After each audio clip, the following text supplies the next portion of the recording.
Somewhere beneath the red soil of Central and Southern Africa, locked inside bones that are thousands of years old, scientists have found something that should not exist. It is not a monster. It is not an alien. It is something far stranger, because it is us, and yet it is not quite us, buried in the genetic code of people alive today, and in the fragile skeletons of children who died thousands of years before the pyramids were built. Researchers have uncovered evidence of an entire branch of humanity that history forgot completely. No name, no face, no fossil skull sitting in a museum case with a little plaque under it. Just a ghost, hiding in plain sight, inside the DNA of millions of people walking around right now. And the more scientists dig into it, the more unsettling the picture becomes, because this is not a story about one strange skeleton found in a cave. This is a story that is quietly rewriting the entire timeline of how our species came to exist, and it is happening right now in real time, as new genomes get sequenced almost every year. For over a century, the story we were told about human origins felt simple, almost comforting. Modern humans evolved in Africa somewhere around 200,000 to 300,000 years ago, spread out from there, and eventually replaced every other type of human that existed, like Neanderthals in Europe and Denisovans in Asia. It was framed like a single tree with one trunk, one root, one clean point of origin. But that story is falling apart, and it is falling apart specifically because of what has been found in Africa. The uncomfortable truth is that scientists spent decades obsessing over ancient DNA from Europe and Asia because the cold, dry climates there are perfect for preserving genetic material for tens of thousands of years. Africa, with its heat and its humidity, was considered a lost cause. DNA simply rots too fast there. For a long time, that meant an entire continent, the very birthplace of our species, was almost a blank page in the genetic record. Out of everything researchers have managed to pull from ancient remains around the world, only a tiny sliver, somewhere around 85 ancient genomes, have ever come from Africa, compared to thousands recovered from Europe and Asia. Think about that for a second. The place where humanity began is the place we know the least about, genetically speaking, and that gap in knowledge is exactly where this new, unsettling discovery was hiding. It started with a question that sounds almost too simple. Scientists studying the genomes of modern West African populations, groups like the Yoruba of Nigeria and the Mende of Sierra Leone, noticed something strange sitting inside their DNA. There were segments of genetic code that did not match anything in modern humans. They did not match Neanderthal DNA. They did not match Denisovan DNA either, the mysterious cousins of Neanderthals whose remains have mostly been found in a cave in Siberia. These segments matched nothing that had ever been sequenced before. It was as if someone had opened up a book everyone thought they had already read cover to cover and found extra pages stitched into the middle, written in a language nobody recognized. Researchers began referring to this unknown, unidentified genetic contributor as a ghost population, because that is essentially what it is. A population of ancient humans, or something closely related to humans, that left no bones behind that we have ever found. No skull. No tools that can be definitively linked to it, nothing except the echo of its existence hidden inside the DNA of living people. Here is where it gets genuinely disturbing. When scientists calculated how much of this mysterious ancestry modern West Africans carry, the numbers were not small. We are not talking about some negligible trace amount.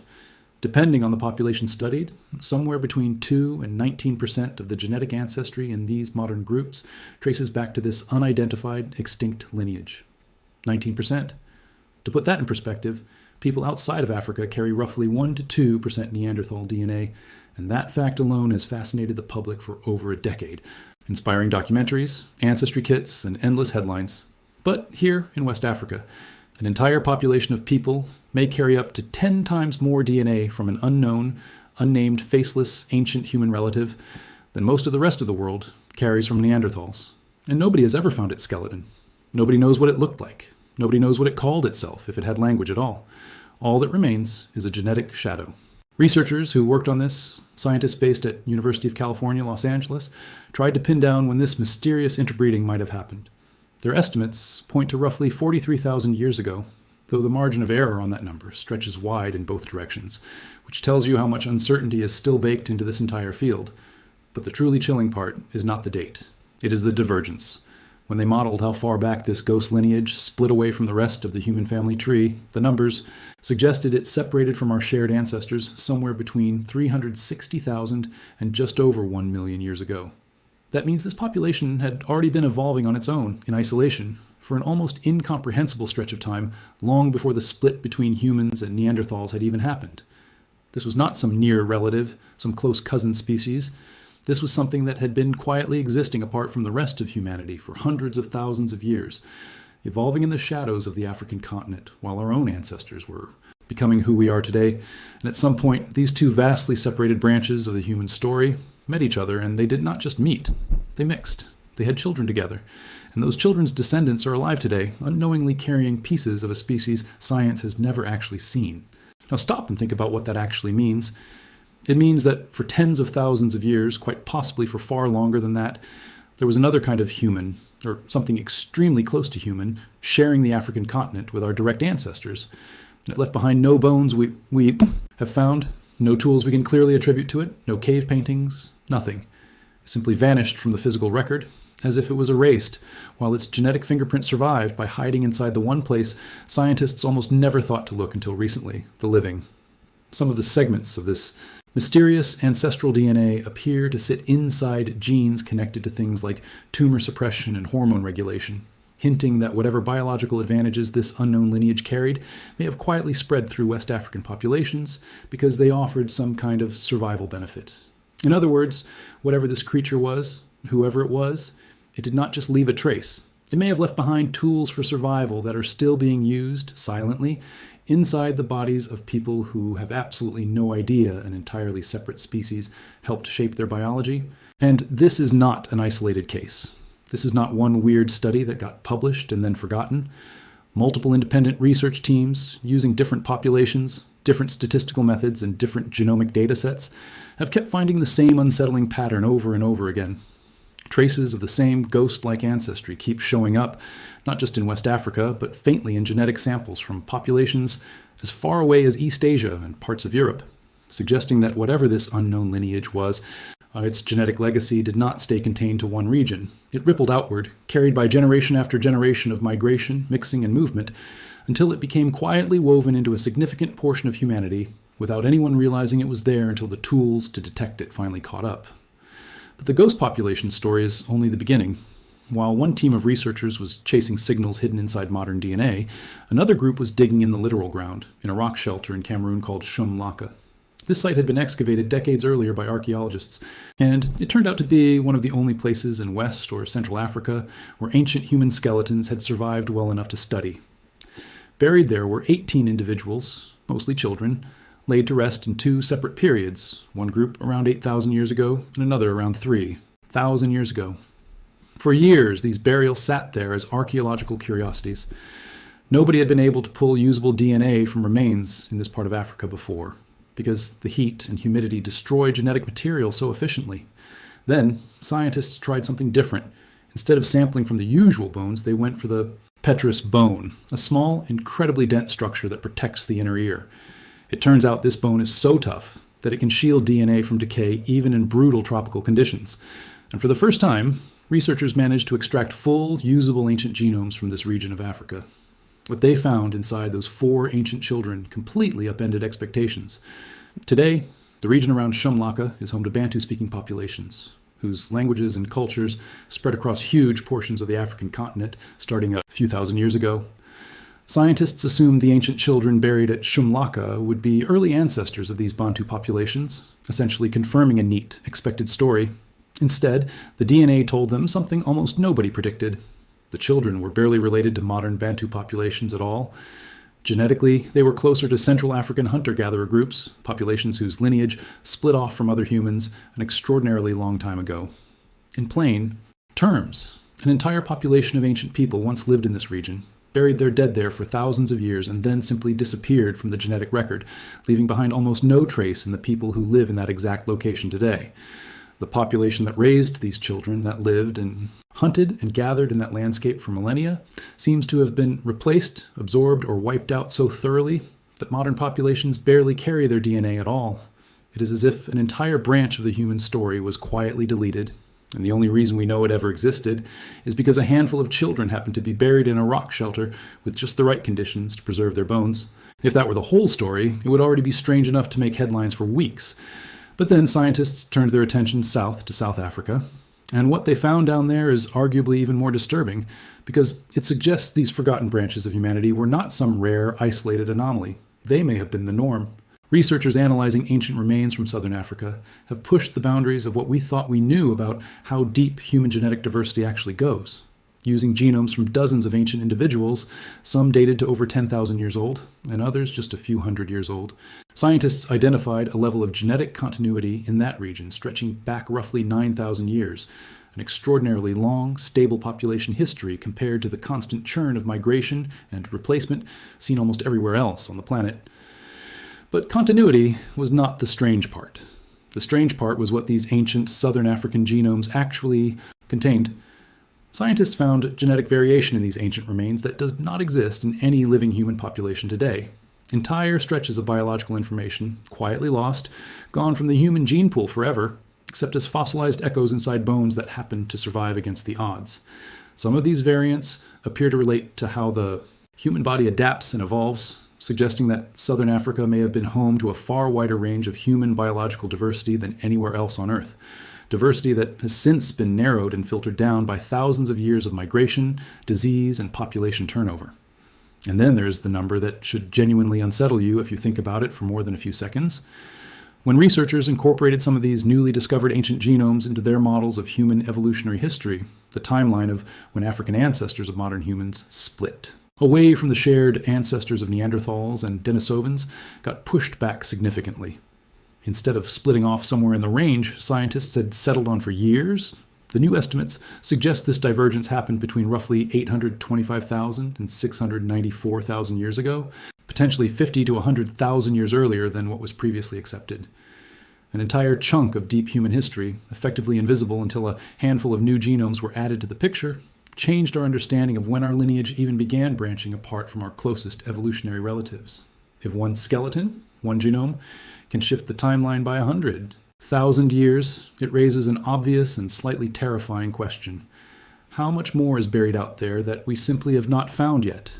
How much of what we currently believe about human origins is built on a foundation that could crumble the moment the next skeleton gets pulled out of the ground?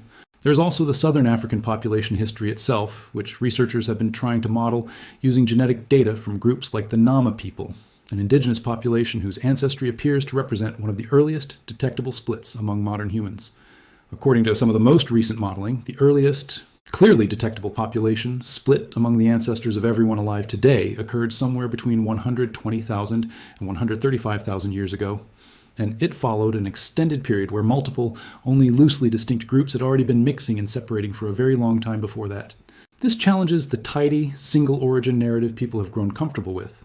It suggests that instead of one small founding population branching outward in a clean line, early humanity may have looked more like a patchwork of loosely connected, semi-isolated groups scattered across the African continent, occasionally meeting, mixing, separating again, and evolving, somewhat differently depending on where they lived long before any of them left Africa at all. Some of those groups may have included the mysterious ghost population, whose DNA still lingers in West Africans today. Some may include whatever ancient population left its genetic mark, then vanished, in the region around Shum Laka. And there are almost certainly more of these hidden branches, still waiting to be found, sitting quietly in unexcavated caves, rock shelters, and burial sites scattered across a continent that has barely been sampled compared to the rest of the world.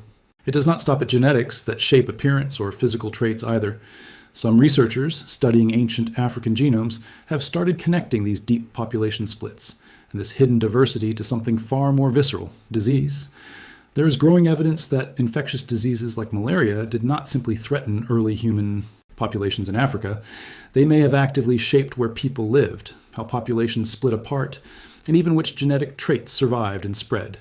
If that is true, then some of these forgotten, disappeared lineages might not have vanished purely through competition or migration. Some of them may have been quietly wiped out or forced into isolation by diseases we are only now beginning to connect to the deep genetic record.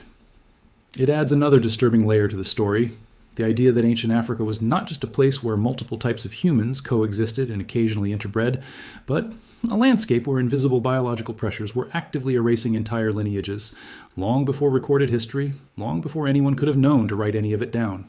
So, what does all of this actually mean when you step back and look at the full picture together? It means the story of human origins that most of us grew up learning, one location, one lineage, one clean migration out into the rest of the world, is not just incomplete. It might be fundamentally wrong in its simplicity. Africa was not a single cradle with one baby in it. It looks increasingly like Africa was home to multiple deeply separated populations of early humans and human relatives, some of which interbred with each other, some of which vanished almost completely, and at least one of which, the so-called ghost population, still lives on today inside the DNA of millions of people who have absolutely no idea that a piece of them comes from a species science has never actually seen with its own eyes. No skull sits in a museum, no reconstructed face stares out from a textbook. There's only a signature hidden in the genome, discovered purely through mathematics and statistics, because the physical evidence simply has not survived, or simply has not been found yet. And that last part is the detail that should really stick with you. Has not been found yet. Out of the entire genetic history of humanity's birthplace, scientists have only managed to piece together a tiny fragment, somewhere around 85 ancient genomes, compared to thousands recovered elsewhere in the world. That means for everyone, mystery. Like the Shum Laka children or the West African ghost population that has already been uncovered, there could be dozens more sitting silently in unexplored sites across the continent, each one capable of rewriting the timeline all over again the moment someone finally digs it up and manages to pull viable DNA out of it. Every year, new techniques make it slightly easier to recover genetic material from hot, humid environments that used to be considered impossible. Every year, the map of ancient Africa gets a little less blank. And every time it does, the story of who we are, where we came from, and what other kinds of humans once lived alongside our direct ancestors gets stranger, not simpler. There is something almost eerie about realizing that an entire branch, or maybe several entire branches, of the human family tree existed for hundreds of thousands of years, coexisted with our ancestors, interbred with them, contributed to the biology of people alive today, and then essentially disappeared from history so completely that we do not even have a name for them. We call it a ghost population because that is genuinely the most accurate word for it. It is a presence with no face, detected only by its lingering effect on the living, the same way you might notice a draft in an old house without ever finding the source. And the scientists chasing this mystery are very clear that this is far from finished. They have repeatedly said that a full understanding of this hidden chapter of human history will require sampling many more genomes, both ancient and modern, from across the full geographic range of the African continent. Because right now, they're working with only fragments of fragments, scattered clues, pulled from a handful of sites in a landmass roughly 3 times the size of the entire United States. There's another layer to this story that rarely makes it into the headlines, and it involves a discovery that came from the exact opposite direction. Not deep, ancient bones, but people who lived comparatively recently, only a few thousand years ago, in East Africa.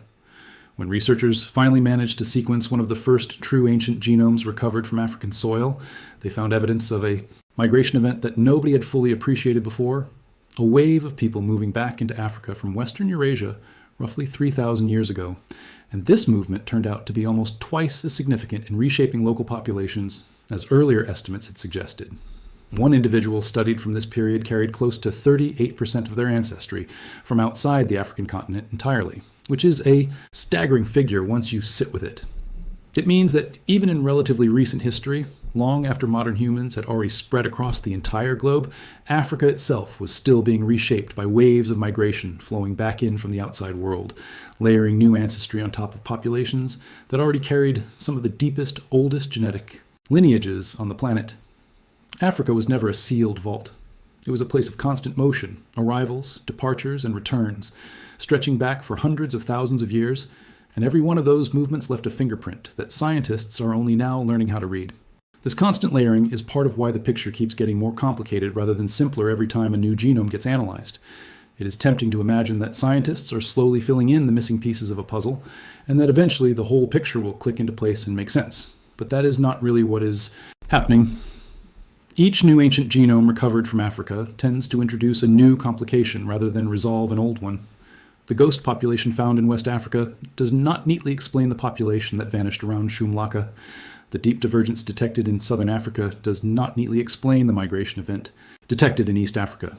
These appear to be separate threads, separate populations, separate stories, all unfolding across the same continent, sometimes overlapping in time, sometimes separated by hundreds of thousands of years, and researchers are only beginning to understand how they might connect, if they connect at all. Some scientists have gone so far as to argue that the old model of a single definable moment when modern humans emerged in one location needs to be abandoned altogether, replaced with a picture of loosely connected populations scattered across the continent, occasionally isolated by desert or forest, occasionally reconnected by climate shifts that open migration corridors, slowly and messily becoming what we now call anatomically modern humans, over a process that took an almost unimaginable span of time. What makes this even harder to fully process is how much of it depends on evidence that almost did not survive at all. Ancient DNA is fragile under the best conditions, and Africa offers some of the worst conditions on Earth for preserving it. Heat breaks down the chemical bonds holding genetic material together. Humidity accelerates the process even further. For decades, this meant African ancient DNA research lagged so far behind Europe and Asia that some researchers privately assumed it might never be possible to catch up. The breakthroughs that changed this, targeting dense bones like the petrous portion of the skull, refining extraction, techniques in the lab, developing more sensitive sequencing technology, are relatively recent, which is precisely why so many of these unsettling discoveries have only emerged over the last few years. This is not old news that finally trickled into public awareness. This is genuinely new information, arriving faster than most people, and arguably faster than most scientists, can fully process and reconcile into a single coherent narrative. And there is a deeper, almost philosophical unease buried inside all of this. For most of the 20th century, human evolution was taught almost like a completed story, a closed chapter with a beginning, middle, and end already known. Africa was the origin point, humans left, humans spread, humans became who we are today. But what these discoveries reveal is that the chapter was never actually closed. It was simply underread. The most genetically diverse continent on the planet, the birthplace of every human being who has ever lived, has been sampled so sparsely that scientists are essentially reconstructing an ancient, sprawling family saga using only a handful of scattered pages, while the vast majority of the book remains completely unopened. Every skeleton pulled from a rock shelter, every genome extracted from a fragment of inner ear bone, every statistical ghost detected hiding inside the DNA of a living person is another page, finally being read for the first time in tens of thousands of years. And based on what those pages have revealed so far, there is no reason to assume the story is anywhere close to finished.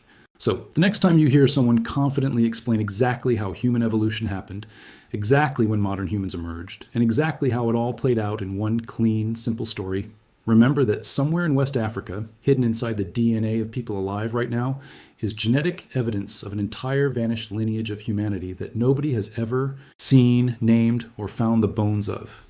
Remember that in Cameroon, 4 children buried thousands of years ago turned out to belong to a population that essentially vanished from the region they were buried in. Remember that in South Africa, ancient genomes are quietly pushing back the entire timeline of when our lineage first split away from our closest relatives by tens of thousands of years, based on nothing more than a small handful of newly recovered samples. The story of human origins is not settled. It is not closed. It is being actively rewritten piece by piece, bone by bone, genome by genome, and Africa, the very birthplace of our species, still holds by far the largest share of that story completely untold. Whatever comes out of the ground next could change everything we think we know all over again. And given how much has already shifted from just a handful of discoveries, it might not be a question of if that happens, but simply a question of when.